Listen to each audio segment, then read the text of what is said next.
السلام علیکم. Think tank کے ساتھ میں ہوں سیدہ عائشہ ناز. میرے اس شو کا مان صحافت کی دنیا کے 4 بڑے نام میرے ساتھ براہ جمان: ایاز امیر صاحب، سہیل بڑائچ صاحب، سلمان غنی صاحب اور جناب ہارون رشید صاحب. ناظرین، سیاسی افق ہے آج کل زیر بحث، جس پر غیر یقینی کے بادل منڈلا رہے ہیں، لیکن سیاسی رہنما گرج برس رہے ہیں.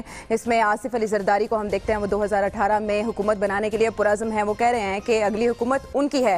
لیکن سعد رفیق کو ہم دیکھ رہے ہیں، جو خود کو کبھی لوہے کے چنے قرار دے رہے تھے، آج وہ خاصے نرم دکھائی دیے اور وہ ایک تقریر کے پس پردہ اپیل کرتے دکھائی دیے کہ ہمیں گراتے گراتے، مخالفین کو ان کا کہنا تھا کہ ہمیں گراتے گراتے آپ خود گر جائیں گے. تو سوال آپ کے سامنے رکھنا ہے ان کی تقریر کی بابت. کیا سعد رفیق کی جو جذباتی تقریر ہے وہ نون لیگ کے لیے کسی طوفان کی نشاندہی کر رہی ہے؟ ہمیں اس سوال کا جواب دیجیے. آپ کیسے سمجھتے ہیں سعد رفیق کی تقریر کو؟ آپ کیسا لے رہے ہیں؟ کیا حکومت آنے والے خطرے کو بھانپ چکی ہے، اسی لیے سعد رفیق اپیل کرتے دکھائی دے رہے ہیں مخالفین سے؟ تو سہیل بڑائچ صاحب کے سامنے بھی یہی سوال رکھوں گی کہ اس سے پہلے ہارون رشید صاحب نے یہ آپشن دیا تھا ہمارے پروگرام میں کہ مذاکرات ہو سکتے ہیں، بات ہو سکتی ہے، لیکن ایاز امیر صاحب نے اختلاف کیا تھا کہ کیسے یہ ایک آئینی پروسیجر ہے جو چل رہا ہے JIT کی تحقیقات. تو اب یہ سعد رفیق جو بات کرتے دکھائی دے رہے ہیں، کوئی درمیانی راستہ سہیل صاحب نکل رہا ہے؟ دیکھیں، میرا خیال ہے کہ درمیانی راستہ کوئی ہے نہیں. اچھا. لیکن سب لوگ، چاہے وہ نون کے ہیں چاہے نون کے مخالف بھی ہیں، ان کو اس کے بعد کا جو منظر ہے وہ کوئی واضح نظر نہیں آ رہا. یہ تو اندازہ ہے کہ کوئی ان کی جگہ پرائم منسٹر آ جائے گا اور پھر 6 مہینے 8 مہینے 3 مہینے جو بھی حد ہوگی اس میں الیکشن ہوگا. لیکن یہ جو سارا کچھ ہونا ہے، ان کی جگہ متبادل وزیر اعظم بننا، پھر الیکشن کی طرف جانا، اس کے درمیان بہت سے مراحل آنے ہیں کہ الیکشن رولز میں کس طرح ترمیم ہوگی، کیا ایسی الیکشن کمیشن کے تحت الیکشن ہوں گے یا نیا الیکشن کمیشن بنے گا، کیا اس کے لیے آئین میں امینڈمنٹ کرنی پڑے گی، کیا الیکشن رولز میں نئی تبدیلیاں ہوں گی. یہ وہ سارے سوال ہیں جن سے ہر کوئی گھبرا رہا ہے. ان سوالوں کا جواب کسی کے پاس نہیں ہے. اور پھر ماضی میں ہمارا یہ تجربہ رہا ہے کہ جب کوئی حکومت ڈیسٹیبلائز ہوتی ہے تو پھر اس کے بعد معاملات آہستہ آہستہ آہستہ سب کے ہاتھوں سے نکل جاتے ہیں، اور حتیٰ کہ جو ہمارے بڑے مقتدر ادارے ہیں ان کے ہاتھوں سے بھی نکل جاتے ہیں. تو یہ وہ سوالات ہیں جو ظاہر ہے نون کو تو اس لیے پریشان کر رہے ہیں کہ ان کو اندازہ ہو رہا ہے کہ ایک فضا بھی بن رہی ہے اور مقدمہ بھی کنکلوژن کی طرف جا رہا ہے، JIT بھی کنکلوژن کی طرف جا رہی ہے. لیکن دوسری طرف بھی مستقبل کا کوئی واضح خاکہ نہیں ہے. یہ وہ سوال ہے جس کی وجہ سے شاید اگر ان کی سیاسی جو ٹائریڈ ہے یا جو سیاسی گفتگو ہے اس سے ہٹ کے تجزیہ کیا جائے تو یہ لگتا ہے کہ وہ یہ چاہ رہے ہیں کہ کوئی اس حوالے سے بات چیت کی جائے. اور جیسے ہارون رشید صاحب نے بھی اس دن تجویز دی تھی کہ اس کا حل یہی ہے کہ آپس میں جو سٹیک ہولڈرز ہیں وہ بیٹھ کے بات کریں کہ کیا ہونا چاہیے اس کے بعد کا منظر. تو ایک تو یہ بڑا مہذب طریقہ ہے. دوسرا طریقہ یہ ہے کہ حالات کے اوپر معاملات کو چھوڑ دیا جائے کہ جس طرح سے حالات، جس فیصلہ جب آئے گا تو اس کے بعد جو بھی حالات ہوں گے اس کے اوپر سارے بات کر رہے ہیں. سعد رفیق صاحب ڈرا رہے ہیں اس سے کہ ایسا نہ ہو کہ آپ کو بھی ہمارے ساتھ ٹرک پر چڑھنا پڑے. کیا سمجھانے کی کوشش کر رہے ہیں ہارون صاحب عمران خان کو سعد رفیق؟ کچھ بھی نہیں سمجھانے کی کوشش کر رہا، رو رہا ہے. سمجھانا اس نے کیا ہے؟ تو بے بس ہو گئے. رو رہا ہے. وہ دیکھیے اربوں روپے اب اس نے بنا لیا. اس کی شخصیت کو سمجھے. Very ambitious person. اربوں روپے اس نے بنا لیے. اب جب اتنے پیسے بنا لیے جاتے ہیں تو وہ اقتدار سے باہر نہیں آدمی رہ سکتا. پھر نئی حکومت آئے، خدا جانے کیا کرے گی. پھر وہ پوچھے گی کہ روز آپ کا پرائز بانڈ کیسے نکل آتا ہے. کئی مسئلے ہو سکتے ہیں نا. پہلے بھی وہ اپوزیشن میں رہے تو مشکل میں رہے، اگریسو آدمی ہے، جیل جانا پڑا اور زیادتی بھی ہوئی جیل میں اس کے ساتھ. اس وقت میرا خیال اس نے فیصلہ کر لیا تھا کہ آئندہ ایسے نہیں کروں گا. دیکھو پیسے تو بڑی دلچسپ بات ہے، اس نے مشرف دور میں کمانے شروع کیا اور شریف خاندان کو شبہ تھا کہ کوئی انڈرسٹینڈنگ ہے. پھر یہ ہے کہ وہ تو میرے پاس تشریف لائے تھے روتے ہوئے، گریاں لے گیا تھا میں ان کو عمران خان کے پاس. وہ تو شامل ہو گئے تھے، تو اس کے سیکرٹری جنرل ہو گئے تھے جس پہ اتنا ظاہر نفرت کرتے. کوئی لائلٹی اس کی شریف خاندان کے ساتھ آئے نہیں. اگر کبھی حکومت ختم ہو گئی اس طرح کہ شریف خاندان کی واپسی کا امکان نہیں ہوا تو پھر یہ اور اپنا کوئی بندوبست کرے گا. اس لیے آپ نہیں سنیں گے اس کا نام کبھی وزیر اعظم کے طور پہ، جو ابھی کچھ نام لیے جا رہے ہیں کہ فلاں فلاں فلاں. وہ اس پہ نہیں کرتے. ہاں متحرک آدمی ہے، کام کرتا ہے، ڈیلیور کیا اس میں کچھ نہ کچھ ریلوے میں بہتر ہے. اور وہاں ریلوے میں پیسے بھی نہیں بنائے، کوئی شکایت ایسی نہیں ملی ہے. وہ پیسے ادھر ہی بنائے پراپرٹی کے کاروبار میں، اس میں گیلانی سے بھی انڈرسٹینڈنگ، رو رہے ہیں، یہ گریا کر رہے ہیں، اس میں دھمکی بھی دے رہے ہیں، فریاد بھی کر رہے ہیں. عمران خان ان کے ساتھ کیوں ٹرک پہ چڑھے گا؟ فرض کیجئے کون سی جمہوریت؟ پہلی بات ہے یہ جمہوریت ہے ہی نہیں، یہ خاندان کی بادشاہت ہے. یہ جمہوریت ہے جس میں وہ ایم پی گاڑی چڑھا دیتا ہے اور اس کا نام تک پرچے میں درج نہیں ہوتا. یہ جس کو جمہوریت کہتے ہیں، یہ کوئی قانون کی حکمرانی تو نہیں ہے، یہ ایک فوجی حکومت نہیں ہے، یہ ووٹوں سے آئی ہے، اس میں شبہ نہیں ہے. اب ووٹ بھی جیسے لیے جاتے ہیں وہ آپ کو پتہ ہی ہے، مافیا ہی ہے. تو رو رہے ہیں، یہ فریاد کر رہے ہیں کہ بچاؤ بیوہ ہوں تو میں نے بچاؤ. اچھا ایاز صاحب، دھرنے کے سام مرے نہیں ادموئے ہوئے ہیں، یہ اشارہ کس طرف ہے؟ ذرا رہنمائی کیجئے. کیا چیز آپ میں کیا؟ دھرنے کے سانپ، یہ سعد رفیق صاحب نے کہا ہے کہ دھرنے کے سانپ مرے نہیں ادموئے ہوئے ہیں. دیکھیے 2-3 چیزیں بیک وقت ہو رہی ہیں اس وقت. ایک ڈھنڈورا پیٹا جا رہا ہے، شور و گوگا کیا جا رہا ہے، آسمان سر پہ اٹھانے کی کوشش کی جا رہی ہے، اور بڑی سوچے سمجھے طریقے سے کنفیوژن پھیلانے کی کوشش کی جا رہی ہے کہ جمہوریت کو ہو جائے گا، پھر پتہ نہیں کون سی طویل شام آئے گی، کون سی رات آئے گی جس کا کوئی اختتام ہی نہیں ہوگا. بھائی کیس ایک ہے آپ کے خلاف سنگین مالی بدعنوانیوں کا، یا تو آپ کہہ دیں کہ آئین کی فلانی شک میں یا جمہوریت کے فلانے باب میں اجازت ہے کہ آپ اگر مسند اقتدار پہ آ جائیں تو آپ ٹیکس چوری بھی کر سکتے ہیں، آپ منی لانڈرنگ بھی کر سکتے ہیں، اور آپ سچائی یا صداقت سے جو اپنا وہ جمہوریت اگر کوئی باب ہمیں بتا دیں کہ جمہوریت اجازت دیتی ہے پھر تو ٹھیک ہے. یہاں پہ آپ کو ایک آ گئی ہے آفت ناگہانی جو پاکستان میں تیار کردہ کسی لیبارٹری میں نہیں ہوئی. بار بار کہتے ہیں وہ صدر ممنون حسین کے لا زوال وہ نہ مٹنے والے الفاظ کہ یہ کہاں سے بلا آئی ہے، آپ دیکھیے گا اس میں کون کون پھنسیں گے. وہ کوئی کسی عمران خان کی طرف اشارہ نہیں کر رہے تھے، کسی انہوں نے کہا دیکھیے، وہ ان کے منہ سے پتہ نہیں کیوں نکل گیا. وہ کئی دفعہ میرا خیال ہے سچ کا کوئی یہ قید نہیں ہوتی کہ فلانے لبوں سے ہی سچ نے نکلنا ہے، پتہ نہیں کن لبوں سے الفاظ ایسے نکل آئے جو ان سے آگے تھے، ادا ہو گئے. بھائی جواب دیجئے. صاحبزادگان کو 2-3 بار بلایا گیا ہے، وزیر اعظم صاحب خود گئے، بیٹی صاحبہ کو بلایا جا رہا ہے. بے نظیر بھٹو جب پیش ہوتی تھیں تو ان کو ان کے بنائے گئے ججوں نے رلا دیا تھا. لٹرلی، یہ کوئی شاعرانہ طور پہ میں نہیں کہہ رہا کہ رلا دیا تھا، واقعی رلا دیا تھا. اچھا. وہ بار بار آئیں وہاں پہ پیشی ہوتی تھی. ایک پیشی اسلام آباد ہوتی تھی، صبح کی پیشی کراچی ہوتی تھی، پھر لاہور ہوتی.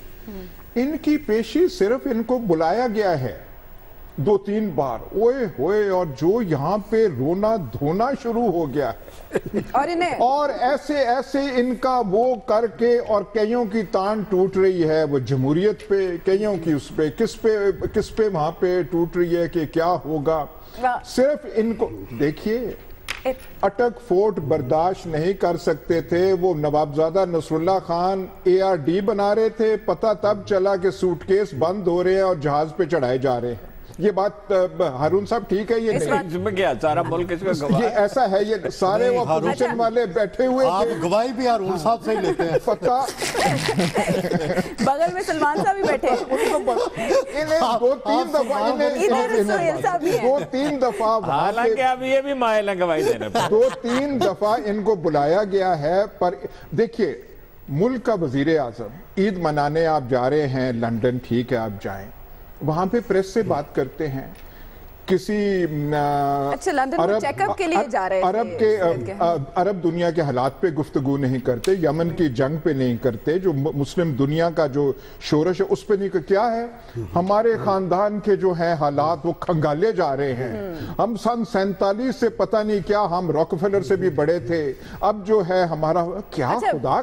خدا کا تیسری بار وزیر اعظم ٹیکس دیتے تھے. چلے ہارون صاحب سے مخاطب نہیں ہے تو سلمان صاحب سے سلمان صاحب سے یہ بات کرنا چاہ رہے ہیں کہ اتنی شکایتیں ہیں مسلم لیگ نون کو. اب گاڈ فادر کہنے پر بھی ایک بار پھر سعد رفیق نے کہا ہے کہ ہم جا سکتے تھے, عدالت درخواست دائر کر سکتے تھے, نہیں کی. تو تحفظات رجسٹر کرانے کا طریقہ عدالت سے رجوع بھی ہے, قانونی طریقہ اختیار کر لیں, کیا مذائقہ ہے؟ دیکھیں بات یہ ہے کہ اس طرح کی ہنگامی اور بحرانی کیفیت جب بھی طاری ہوتی ہے, ڈیڈ لاک توڑنے کی ذمہ داری حکومت کی ہوتی ہے. اور آج سعد رفیق کے اس خطاب کے بعد جو میں نے محسوس کیا ہے کہ حکومتی ذمہ داران بھی وہی لینگویج استعمال کر رہے ہیں اور اپوزیشن کے قائدین بھی. اس کا مطلب کہ دونوں کے پیچھے شاید کوئی ایک ہی ذہن کار فرما ہے, اور پاکستان کے سیاسی محاذ پر بڑھتی ہوئی ماجرائی جو ہے, تناؤ ہے, کشمکش ہے, یہ ساری صورتحال میرا خیال باعث تشویش ہے پاکستان میں ڈیموکریسی کے حوالے سے. دیکھیں ایاز صاحب کو خطرہ اس لیے نہیں نظر آ رہا ہے کہ وہ پارلیمنٹ کا حصہ نہیں ہے, لیکن میں ایک بات وثوق سے کہہ سکتا ہوں کہ پاکستان, دیکھیں جو پارلیمنٹرینین سے میں مل کے آتا ہوں, میں گلی محلے سے بھی لوگوں سے پوچھتا ہوں, میں ہوا میں باتیں نہیں کرتا کبھی بھی, کہ بات یہ ہے کہ جو صورتحال طاری ہونے کے لیے جا رہی ہے. یہ کس کو کہہ رہے ہیں آپ ہوا میں باتیں کرتے ہیں؟ میں جنرل بات کر رہا ہوں, اس لیے کہ پاکستان کے میڈیا میں کچھ لوگ -1 فارمولا آگے بڑھانے کی کوشش کر رہے ہیں, لیکن -1 فارمولا جو ہے وہ کارگر نہیں ہوگا, اس لیے کہ جب بھی آپ -1 آگے بڑھانے کی کوشش کرتے ہیں پھر بڑا بحران پیدا ہوتا ہے. اور سعد رفیق صاحب نے جو بات کی ہے, اتنی بات کی میں ضرور تائید کرتا ہوں کہ جنرل مشرف کے دور میں وہ کیا کرتے رہے. دیکھیں ان کے بھی وہ ایک پولیٹیکل پارٹی ہے, ان کے بھی سیاسی کارکن ہیں. آج کراچی سے لے کر خیبر تک پاکستان کے عوام اسلام آباد کی طرف دیکھ رہے ہیں, پاکستان کی سپریم کورٹ کی طرف دیکھ رہے ہیں, لیکن جو صورتحال طاری کرنے کی کوشش کی جا رہی ہے مجھے یہ پاناما کے فیصلے سے بھی زیادہ خطرناک محسوس ہو رہی ہے. اور بات ہے کہ اس کرائسس سے نکالنے کے لیے یہ ذمہ داری ہمیشہ سیاستدانوں کی ہوتی ہے. ڈیڈ لاک کی کیفیت جو طاری ہوئی ہے اس کی ذمہ دار حکومت ہے. میں سمجھتا ہوں کہ ایک تجویز تو ہارون صاحب نے پیش کی تھی, آپ پارلیمنٹ کو کیوں بروئے کار نہیں لاتے اس ساری صورتحال کے اندر, کہ پاکستان کے خارجہ محاذ پر بھی بحران ہے, اندرونی طور پہ بھی ایک ہنگامی کیفیت ہے, لہٰذا آپ پارلیمنٹ کو بروئے کار لائیں اور پارلیمنٹ کا جو فیصلہ ہونا ہے وہی کارگر ہوگا. سیاستدانوں کے کردار کی بات سلمان صاحب کر رہے ہیں. سہیل صاحب, کون سے سیاستدان اس صورتحال میں اپنا کردار ادا کر سکتے ہیں اور وہ نہیں کر رہے؟ افسوس یہ ہے کہ ہمارے پاس نوابزدہ نصر اللہ خان نہیں ہے, ٹھیک, اور کوئی بھی نہیں, چاجدہ ایک بھی نہیں ہے. ہاں, نوابزدہ نصر اللہ خان ایک گئے زمانے میں ایک ایسی شخص تھے کہ جن کی بات ہر کوئی سنتا تھا اور وہ لیڈروں کے لیڈر تھے. آج کل تو میرا خیال ہے کوئی ایسا شخص نہیں ہے. سہیل صاحب ایک بندہ میں بھی آپ کو سجیسٹ کرتا ہوں, لیکن اس کو بھی حکومت ایک انتہا پہ لے گئی. میرا خیال ہے کہ چودھری شجاعت حسین صاحب اس ساری صورتحال میں ایسا شخص ہے جس کا احترام خود نواز شریف صاحب بھی کرتے ہیں. سلمان صاحب اگر اتوں تک پہنچ گئے ہو تو پھر میرے خیال ساری چیزیں چھوڑ ہی دیں. میرے خیال چیزیں تو ساری چھوٹنی ہیں. بات یہ کہ جب صورتحال یہ ہو کہ جی اگلے کے لیے گڑھا کھودا جائے, بعض اوقات آپ تاریخ اٹھا کے دیکھ لیں کہ گڑھا کھودا جاتا ہے, گر لوگ اس میں خود جاتے ہیں. سعد رفیق صاحب نے تو ان پر بھی شک کا اظہار کر دیا کہ ان کو کیسے پتہ چل جاتا ہے کہ کوئی ایسا کام ہونے جا رہا ہے. چودھری شجاعت پریڈکشن کیسے کر لیتے ہیں؟ دیکھیں ہمیں یہ بیٹی ڈوبتی دیکھی ہے. نہیں دیکھیں, گزارش یہ ہے کہ ہارون صاحب ہوں, ایاز امیر ہوں, سلمان غنی ہوں یا یہ ناچیز ہو, ہم سب لوگ شخصیات کا بڑا احترام کرتے ہیں, چاہے وہ چودھری شجاعت صاحب ہوں, چاہے شیخ رشید صاحب ہوں, یا خواجہ سعد رفیق ہوں. نہیں, ہارون صاحب نے تو پاگل نہیں, لیکن میرا یہ خیال ہے کہ انہوں نے ذرا جذباتی رد عمل عمران خان اگر اسے شامل کر رد عمل پہ یہ بات کہہ دیتے ہیں. ویسے نارمل زندگی میں یہ بھی ایسا نہیں سوچتے. تو میرا خیال ہے کہ یہ ہمیں جب بھی ایسی بات ہو اس کو روک کے کرنا چاہیے شخصیات کے بارے میں, کیونکہ بڑے ہم ذمہ دار لوگ ہیں. اچھا, دوسری بات یہ ہے کہ حالات اب یہ چھپائے نہیں چھپ رہا کہ حالات آؤٹ آف کنٹرول ہوتے جا رہے ہیں. جن لوگوں کا یہ خیال ہے کہ کچھ نہیں ہوگا, بس سارا کچھ اس طرح رہے گا, مجھے تو اس سے اتفاق نہیں ہے. اور میں اس لیے برملا یہ کہہ رہا ہوں کہ اب بھی ایک راستہ, سیاسی راستہ موجود ہے. اور اگر سیاسی راستے پہ آپ نہیں چلیں گے تو پھر آپ حالات کے رحم و کرم پر ہوں گے. پھر جس طرح سے حالات لے کے جائیں گے سب اس پہ چلیں گے. بہتر یہ ہوتا ہے, دنیا بھر میں اچھے لوگ وہ ہوتے ہیں ایاز امیر صاحب کی طرح جو بڑی پلانڈ زندگی گزارتے ہیں, ٹھیک ہے, جو پہلے سے پلان کر لیتے ہیں کہ آگے کیا ہونا ہے. انہوں نے کیا پلان کیا؟ نہیں, یہ پلان کر کے آتے ہیں چکوال سے. پلاننگ والے ہم ماہر جو ہے, ہم کوئی عرض کر سکتے ہیں, گزارش کر سکتے ہیں.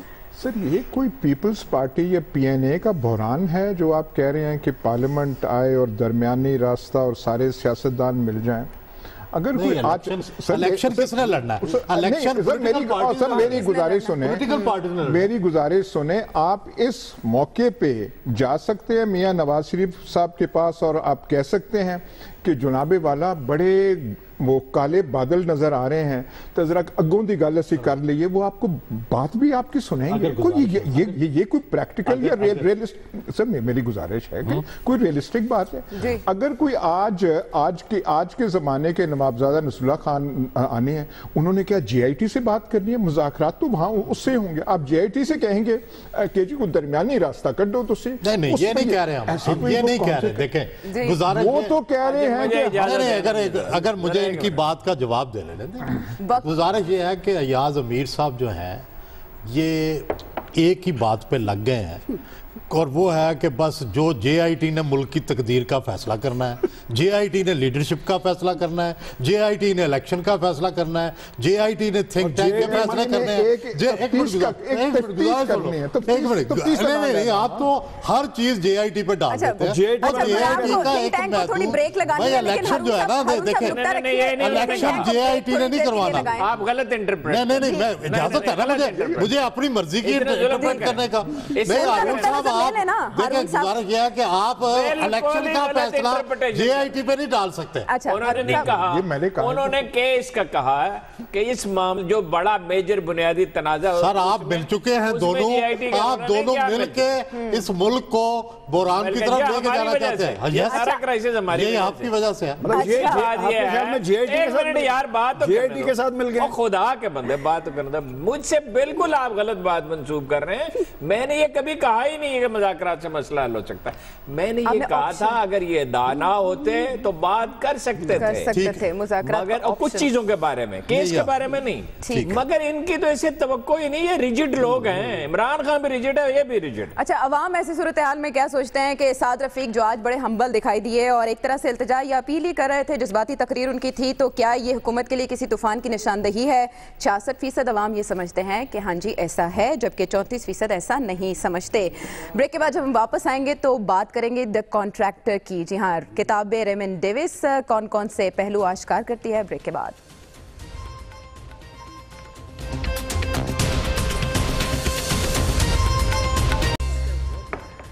تھنک ٹینک میں ایک بار پھر خوش آمدید، اور اب تھنک ٹینک کے روبرو ہوگی دی کانٹریکٹر ریمنڈ ڈیوس کی یہ کتاب، جس میں اس نے چشم کشا انکشافات کیے ہیں اور بہت سی ایسی باتیں کی ہیں جس کے روح سے وہ خود ہیرو ثابت ہو رہے ہیں، لیکن جون سے کردار اس میں جن پر شکوک کا اظہار اب کیا جائے گا، جیسے کہ یہ ٹاک آف دا ٹاؤن ہے، ہر کوئی اس کی بات کر رہا ہے۔ روزنامہ دنیا نے اس کا اردو متن بھی اس کی اہمیت کے پیش نظر شائع کیا، لیکن بٹوین دا لائنز کیا کچھ ہے اس بارے میں ہم رائے لیں گے اپنے دانشوروں سے، تھنک ٹینک کے جو معززین اس وقت موجود ہیں۔ لیکن سوال جو آپ کے سامنے ہے وہ یہ کہ ریمنڈ ڈیوس کی انکشافات سے جو بھرپور کتاب ہے، اس میں حقائق ہیں، حقیقتیں بیان کی گئی ہیں یا پروپیگنڈا کرنے کی کوشش کی گئی ہے، بدزن کرنے کی کوشش کی گئی ہے؟ اس سوال کا جواب آپ دیجئے، اور یہی سوال میں ایاز صاحب کے سامنے رکھوں گی۔ ایاز صاحب، ٹائمنگ کی کوئی اہمیت ہے؟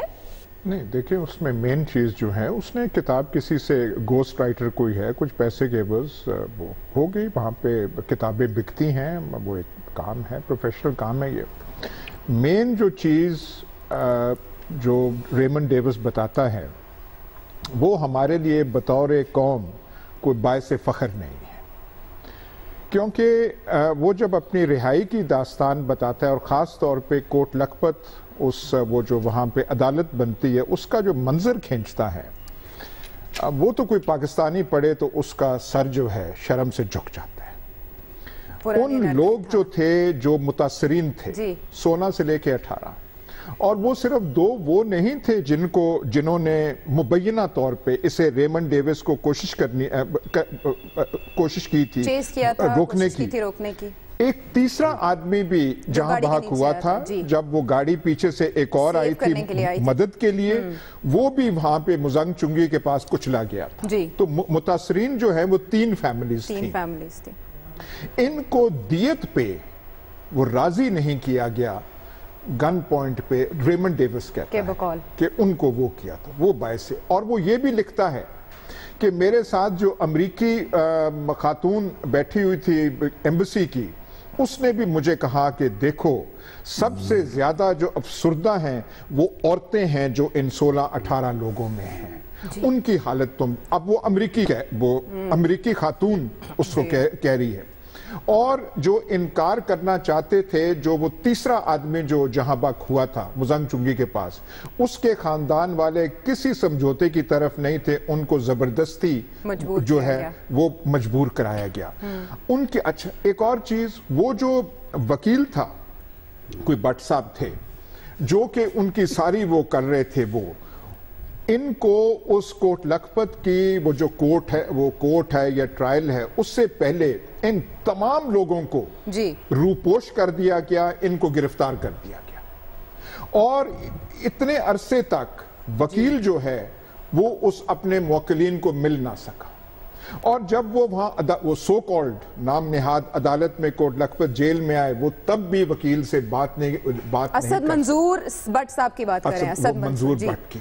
اب دیکھیے ایک ہمارے ادارے کے سربراہ جو ہیں وہ یہ کام ادا کر رہے ہیں، کس لیے کر رہے ہیں، کس کے کہنے پہ کر رہے ہیں، اس میں کون سی چیز جو ہے، کون سا ہماری قومی مفاد تھا کہ آپ کو مجبور کرے، قانون کی حکمرانی فلانا فلانا، وہ کہاں گئے ہمارے ایٹم بم، کہاں گئی ہماری فوج، کہاں گئی ہماری باقی چیزیں، وہ آپ روداد پڑھیں تو آدمی کو رونا۔ ہارون صاحب صرف اس پر شرم کا اظہار ہی کافی ہے یا اس پر بھی کوئی کمیشن بنے گا؟ ایبٹ آباد کمیشن کے بعد میمو گیٹ اسکینڈل، اور اب اس پہ کیا کمیشن بنے گا؟ اس میں سب کا کردار شرمناک ہے جتنے ہیں۔ کوٹ لکھپت جیل کس کی تھی؟ پرانی انارکلی کوٹ لکھپت جیل کا انتظام کس کے پاس تھا؟ صوبائی حکومت کے پاس تھا نا، جو بڑے بنتے ہیں معصوم، اور زرداری صاحب بھی شامل اور پاشا صاحب بھی شامل۔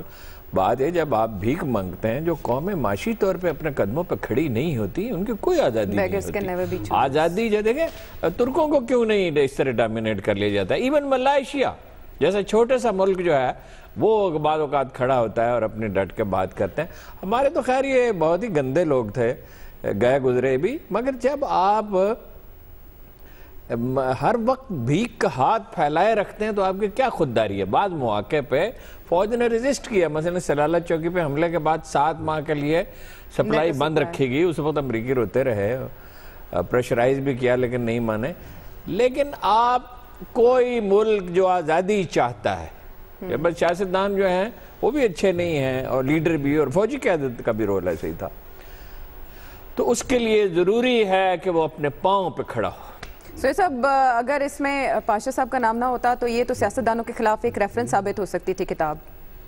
سب سے پہلی بات تو یہ ہے کہ یہ جو کتاب ہے ہمارے لیے آئی اوپنر ہے، لیکن اس میں سبق یہ ہے کہ ہم یہاں کے بدقسمت لوگ پاکستان کے، کہ ہم یہاں نہ سچ ہمارے سامنے آتا ہے نہ کوئی سچ بولتا ہے۔ کتنے لوگ تھے جنہوں نے اس مقدمے کی کارروائی کو دیکھا، کتنے لوگ تھے جن کے سامنے یہ سارا کچھ ہوا، لیکن کسی نے ہمیں سچ نہ بتایا، اور آخر کار سچ پھر ریمنڈ ڈیوس کی کتاب کے ذریعے ہم تک پہنچا۔ تو کتنے افسوس کی بات ہے، ہمارے ہاں اسامہ بن لادن کا واقعہ ہوا، اس پر کم از کم 15 کتابیں امریکہ میں چھپیں اس واقعے پر کہ کس طرح اسامہ بن لادن کو گرفتار کیا گیا اور وہاں کیا کیا ہوا۔ اور میرے دوست ہمارے مہربان ہارون الرشید صاحب جو کہ بہت ہی پرولیفک رائٹر ہیں، انہیں بھی یہ موقع نہ ملا کہ اسامہ بن لادن کی گرفتاری اور اس واقعے پہ لکھ سکیں، کیونکہ ان کو میں لکھتا نہیں میں سن تو لیں، مجھے ایسے گھسیٹ رہے ہیں میں کیا لکھتا ہے؟ اس ملک میں کوئی پبلشر ہے جو کتاب کے تعریف تو کرنے دے، یعنی ان کے پاس بھی وہ انفارمیشن نہیں پہنچی۔ کہنے کا مطلب یہ ہے کہ جو انفارمیشن واشنگٹن میں 20 کتابیں لکھنے والے تک پہنچ گئی، وہ ہارون الرشید صاحب کے پاس بھی نہیں پہنچی، ایاز امیر صاحب کے پاس بھی نہیں پہنچی۔ میرے ناجائز میں ناچیز بات مجھے بتائیں کیا تو قصہ کہانی ہے، مجھے بات تو کمپلیٹ کرنے شروع کر دیا ہے۔ ایک منٹ، انفارمیشن تلاش کی جاتی ہے، پہنچی ہے، آپ نے کیوں نہیں کی؟ نہیں کیوں میں کرتا؟ کیوں آپ ہر چیز کے بارے میں مصروفیات؟ اس ملک میں کوئی پبلشر ہے؟ سب سے بڑا واقعہ ہے خود مختاری کا واقعہ ہے جو کتاب کی رائٹنگ صرف سیاست پہ سہیل صاحب آپ اپنی خود مختاری نہیں میں بات کرنے دو، مجھے بات تو کرنے دینا۔ سلمان صاحب میں یہ چاہتا ہوں کہ گزارش یہ ہے کہ اس سے سبق حاصل کرنا چاہیے کہ وہ واقعات جو پاکستان میں ہو جو بھی واقعہ ہے اس میں یا آیاد صاحب ذمہ دار ہے یا میں ذمہ دار؟ دیکھیں عائشہ، اس میں آپ ہیں نا یہاں پر سہیل صاحب نے بات ختم کی ہے. مجھے یاد پڑتا ہے کہ ایک دفعہ ایک بڑے آدمی نے پاکستان میں امریکی اثر و رسوخ کے حوالے سے مجھے بتایا کہ پاکستانی قوم ہمیشہ یہ ترانہ گاتی نظر آتی ہے کہ اس پرچم کے سائے تلے ہم ایک ہیں. اس نے کہا کہ جب آپ اپنی سیاسی تاریخ دیکھیں گے تو آپ کے حکمران، آپ کے سیاستدان اور آپ کے عسکری قائدین اس پرچم کے نہیں، اس پرچم کے سائے تلے سب ایک ہیں. اور میں سمجھتا ہوں کہ ریمنڈ ڈیوس کے ان انکشافات، اگر یہ پانچوں لوگ اس حوالے سے کوئی وضاحت نہیں دیتے کہ انہوں نے یہ سب کچھ کیوں کیا، کس کے کہنے پہ کیا، کس مقاصد کے تحت کیا اور اس کے عوض کیا لیا، ان کے سارے انکشافات سچ ہیں. اچھا، اگر وہ جواب نہیں دیتے تو کوئی ان سے جواب لے گا؟ میں اس لیے کہہ رہا ہوں نا، دیکھیں آج بھی وہ موجود ہیں، سارے زندہ ہیں. اور یہ بات یہ کہ ہمیں قوم کو بھی اپنے اندر جان پیدا کرنی چاہیے. ہم نے ریاستی معاملات ان پہ چھوڑے ہوتے ہیں کہ اس میں آپ کا آرمی چیف بھی انوالو ہے، اس میں ISI چیف بھی انوالو ہے، اس میں اس وقت کا صدر بھی انوالو ہے، نواز شریف صاحب کا نام بھی ہے، پنجاب گورنمنٹ بھی ہے. یہ سارے وہ لوگ ہیں جن پہ ہم نے ریاستی معاملات چھوڑے ہوئے ہیں. قومی سلامتی کے معاملات کے ذمہ دار یہ ہیں. اور پھر میں وہی بات کہوں گا کہ ریمنڈ ڈیوس کے اس انکشافات کے بعد یہ ثابت ہو رہا ہے کہ اس پرچم کے سائے تلے یہ سب ایک ہیں. تو دیر سے سچ کا سامنے آنا سہیل صاحب جیسے کہ کہہ رہے ہیں فائدہ مند ثابت ہوگا؟ میرا خیال ہے کہ اب تو معاملات اتنے آگے جا چکے ہیں، اور جیسے یہ میں نے 2 واقعات کی طرف اشارہ کیا ہے کہ کچھ نہیں ہوتا پاکستان میں. جب واقعہ گزر جاتا ہے تھوڑی بہت لوگوں کو تشویش ہوتی ہے، کوئی مظاہرے ہو جاتے ہیں، لیکن اس کے بعد کچھ نہیں ہوتا. لیکن کم از کم ریمنڈ ڈیوس کی یہ کتاب آنے سے تاریخ کے وہ چھپے ہوئے گوشے، وہ خفیہ گوشے، اور وہ لوگ جو بڑے بڑے دعوے کرتے تھے کہ جناب ہم نہیں جھکتے، ہم جناب بڑا سب سے زیادہ محب وطن ہے، کم از کم ان کو دوبارہ سے سوچنا چاہیے. اور چیز بھی کہنا چاہتا ہوں اگر آپ اجازت دیں. دیکھیے اس میں یہ بھی ہے، وہ تو زبردستی ان سے وہ کروایا گیا. کوئی ان صاحب سے یا ادارے سے پوچھے کہ اس میں کون سا قومی مفاد پنہا تھا، چھپا ہوا تھا، جس کے لیے آپ نے یہ ضروری سمجھا کہ ہمیں یہ کرنا ہے. اچھا کچھ بھی نہیں تھا. اچھا، دہشت گردی کے سہولت کاروں کے خلاف تو آپریشن کیا جاتا ہے، اب اس سہولت کاری کے خلاف سب نے اس پہ کنسنسس ہے کہ قومی سلامتی کے معاملات تھے اور یہ سارے ایک تھے. لیکن ایک بات ضرور اس کا فائدہ ہوا کہ ریمنڈ ڈیوس کے اس واقعے کے بعد کہ ان کا پرسرار طور پہ یہ سارا کچھ معاملہ کر کے ان کا باہر بھجوا دینا، اس کے بعد جو پاکستان کے اندر بلیک واٹر کی ایکٹیویٹیز تھی جو ان کے انٹیلیجنس اہلکار دندراتے پھر رہے تھے، وہ سلسلہ کسی حد تک ضرور ختم ہوا ہے. اور اس کے 3 ماہ کے بعد دیکھیں انہوں نے کس طرح بدلہ لیا کہ ثانیہ ایبٹ آباد کر دیا کہ وہ زمین پہ نہیں آئے، وہ فضا کے ذریعے آئے اور سارا کچھ کر کے چلے گئے. میرا خیال ثانیہ ایبٹ آباد کی رپورٹ بھی آنی چاہیے. اور ہماری بڑی سیاسی بدقسمتی یہ ہے کہ جتنے اہم واقعات ہوئے، حمود الرحمان کمیشن ہوا، ثانیہ ایبٹ آباد ہوا، یہ سارے معاملات کھلنے چاہیے. JIT کی رپورٹ بھی کھول دیں. سر دیکھیں JIT کی رپورٹ بھی کھول دیں. مجھے رونا اور ہے. اگر یہ مفاد تھا کہ جی ریمنڈ ڈیوس کو جانا ہے، ناراض نہیں کرنا، یا ٹھیک ہے، ان بیچارے غریبوں کا کیا قصور تھا؟ مجھے تو کلبھوشن جیدیو کا مسئلہ، ہمیں ہمارے لیے تو کلبھوشن جیدیو کا مسئلہ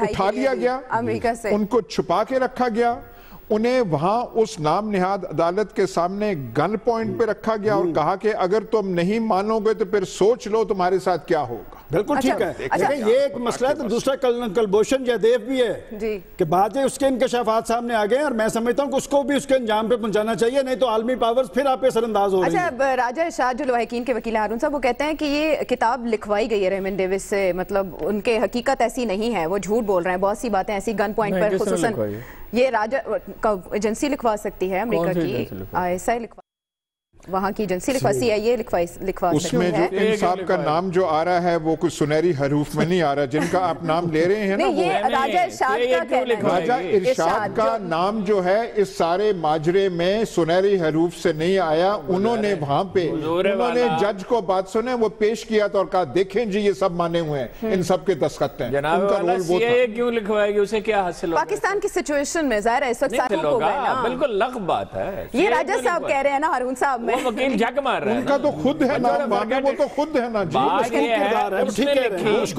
اس نے کیوں لکھی؟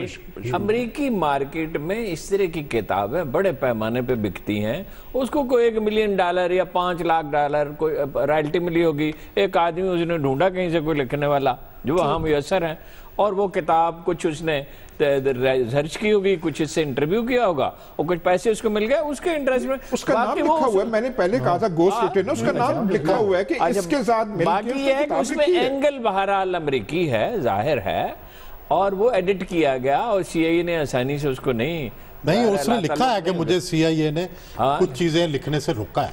کچھ چیزیں لکھنے سے روکا جو ان کے خلاف جاتی تھی. اسی وجہ سے میرا خیال اس کی وضاحت ان 5 لوگوں کو ضرور کرنی چاہیے کہ کس کے کہنے پہ کیا ہے، کن مقاصد کے تحت یہی کیا، اس کے انکشافات درست ہے. بالکل نہیں وہ وضاحت کریں گے، اس لیے کہ اس سے بحث شروع ہو جائے گی. عوام اسی پر بات کریں کہ کم از کم اس کتاب میں جو ہمارے سارے حلقے ہیں اور باب اختیار وہ ایک پیج پر نظر آ رہے ہیں کہ سب ریمن ڈیوس کی رہائی کے لیے کم از کم ایک پیج پر آ گئے. عوام کیا سوچتے ہیں؟ جیسے کہ تھنک ٹینک کے دانشوروں کی رائے ہے، اسی سے اتفاق کرتے ہیں کہ جو ریمن ڈیوس کے انکشافات سے بھرپور کتاب ہے، حقیقت سے کتنا تعلق 72% یہ کہہ رہے ہیں کہ حقائق پر مبنی ہے، جبکہ 28% کی رائے ایسی نہیں ہے، وہ نہیں سمجھتے، وہ سمجھتے ہیں کہ یہ پروپیگنڈا ہے. پروگرام میں اب وقت ہوا ہے بریک کا. بریک کے بعد جب واپس آئیں گے تو سابق صدر آصف علی زرداری کی بات کریں گے. ان کو اتنا یقین کیسے کہ 2018 کے انتخابات میں وہ جیتیں گے.